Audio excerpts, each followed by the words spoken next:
नमस्कार स्टूडेंट, स्वागत है आपका हमारे YouTube चैनल में। तो इस वीडियो में हम देखेंगे लेसन नंबर 2 बसंती हवा का क्वेश्चन और आंसर।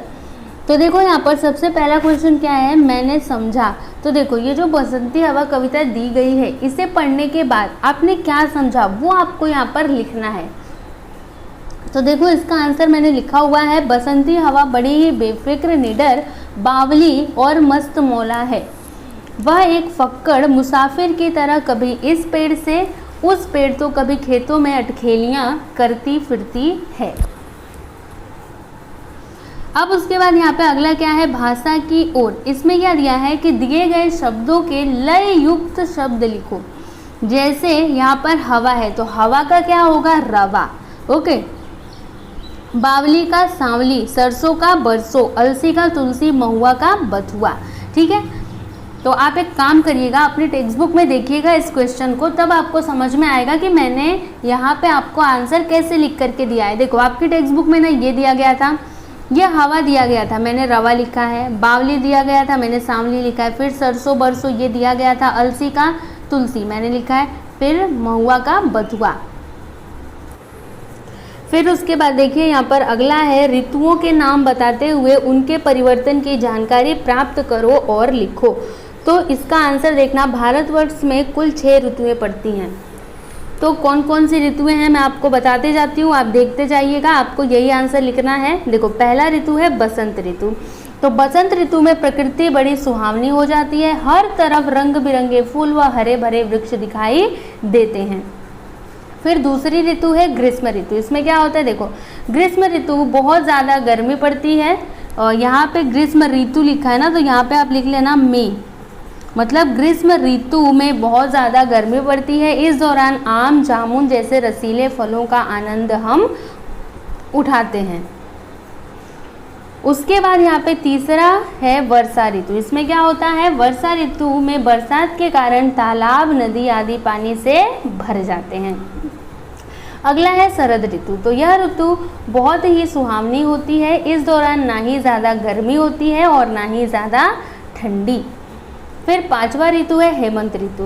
तो हेमंत ऋतु में ठंडी बढ़ जाती है। इस दौरान दिन छोटे होने लगते हैं और रातें बड़ी।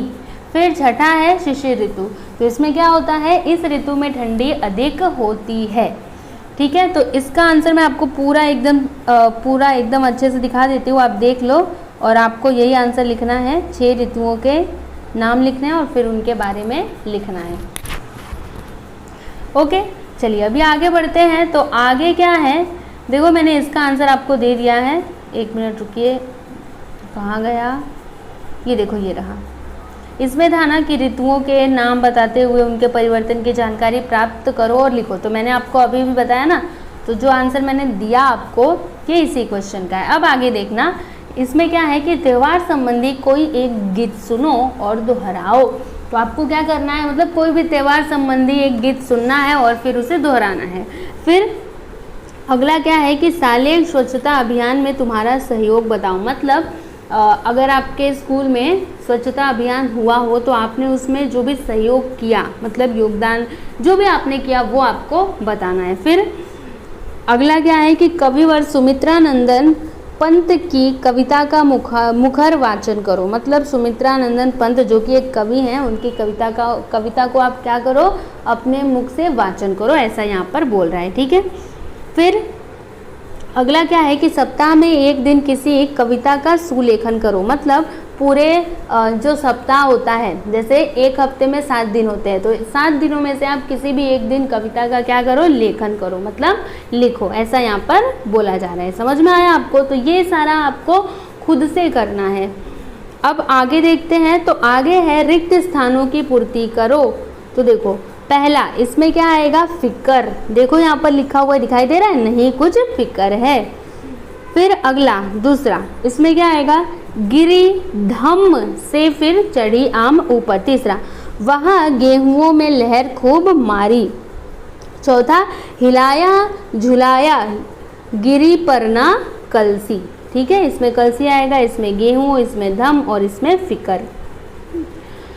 अब आगे देखेंगे तो यहाँ पर आगे क्या है, देखो प्लास्टिक, थर्माकोल आदि प्रदूषण बढ़ाने वाले घटकों का उपयोग हानिकारक है। यहाँ पे आपको बताया जा रहा है कि अगर आप प्लास्टिक का यूज़ करोगे, थर्माकोल का, तो ये सभी क्या है, प्रदूषण बढ़ाते हैं। इस वजह से ये सब सारी चीज़ें क्या हैं, हानिकारक है। मतलब हमें कोशिश करनी चाहिए कि हम इनका कम से कम यूज़ करें, ठीक है, जितना हो सके, मतलब जितनी हमें ज़रूरत हो, ज़रूरत से ज़्यादा नहीं। ऐसे प्लास्टिक को ऐसे बाहर ना फेंके, अगर कुछ काम है तभी हम उसमें कोई सामान लाएं, अदरवाइज़ नहीं लाएं, ठीक है ना।